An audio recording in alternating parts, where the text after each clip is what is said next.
Teachers വേൾഡിൻ്റെ പുതിയൊരു വീഡിയോയിലേക്ക് സ്വാഗതം. സർക്കാർ ജീവനക്കാരുടെ ശമ്പള പരിഷ്കരണത്തിൽ തീരുമാനം വൈകും. ക്ഷേമ പെൻഷൻ വർദ്ധിപ്പിക്കൽ, DA കുടിശ്ശിക നൽകൽ എന്നീ പ്രഖ്യാപനങ്ങൾക്കൊപ്പം സർക്കാർ ജീവനക്കാരുടെ ശമ്പള പരിഷ്കരണ കമ്മീഷനെയും നിയമിക്കുമെന്നാണ് പ്രതീക്ഷിച്ചിരുന്നത്. എന്നാൽ ക്ഷേമാനുകൂല്യങ്ങൾ തീരുമാനിച്ച മന്ത്രിസഭാ യോഗത്തിൽ ശമ്പള പരിഷ്കരണം പരിഗണിച്ചില്ല. രണ്ടാം ഘട്ടമായി ശമ്പള പരിഷ്കരണ കമ്മീഷൻ പ്രഖ്യാപനം വരുമെന്ന് പ്രതീക്ഷിച്ചെങ്കിലും ഇപ്പോഴില്ലെന്നാണ് ധനകാര്യ വകുപ്പിൽ നിന്ന് ലഭിക്കുന്ന വിവരം. നിലവിൽ ശമ്പളവും പെൻഷനും നൽകുന്നതിനായി ഒരു വർഷം വേണ്ടിവരുന്ന തുക സംസ്ഥാനത്തിന്റെ ആകെ വരുമാനത്തിന്റെ 74% വരും. ശമ്പള പരിഷ്കരണം നടത്തുകയും അവശേഷിക്കുന്ന 13% DA കുടിശ്ശിക കൊടുത്തു തീർക്കുകയും ചെയ്താൽ ശമ്പള പെൻഷൻ ബാധ്യത സംസ്ഥാന വരുമാനത്തിന്റെ 110% വളരും. ഇതാണ് ശമ്പള പരിഷ്കരണ കമ്മീഷൻ നിയമിക്കുന്നതിന് ധനകാര്യ വകുപ്പിന് മുന്നിലുള്ള പ്രധാന തടസ്സം.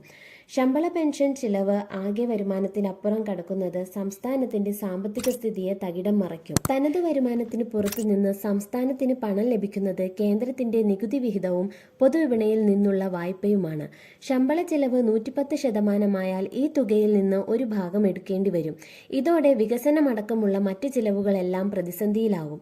ഈ സാഹചര്യത്തിൽ ശമ്പള പരിഷ്കരണം പ്രഖ്യാപിക്കുന്നത് സാമ്പത്തിക നില അപകടത്തിലാക്കുമെന്നാണ് വിലയിരുത്തുന്നത്. കേന്ദ്ര സർക്കാരിൽ നിന്ന് കേരളത്തിന് ലഭിക്കേണ്ട അർഹമായ തുക ലഭിക്കാത്ത സാഹചര്യത്തിൽ ശമ്പള പരിഷ്കരണവുമായി ബന്ധപ്പെട്ട പ്രഖ്യാപനങ്ങൾ തദ്ദേശ തിരഞ്ഞെടുപ്പിന് ശേഷമേ ഉണ്ടാകാൻ സാധ്യതയുള്ളൂ. ഇതുപോലുള്ള ഇൻഫോർമേറ്റീവായ വാർത്തകൾക്കായി ചാനൽ സബ്സ്ക്രൈബ് ചെയ്യുക. വീഡിയോ ഇഷ്ടപ്പെട്ടാൽ ലൈക്ക് ചെയ്യാനും മറ്റുള്ളവരിലേക്ക് ഷെയർ ചെയ്യാനും മറക്കരുത്. താങ്ക്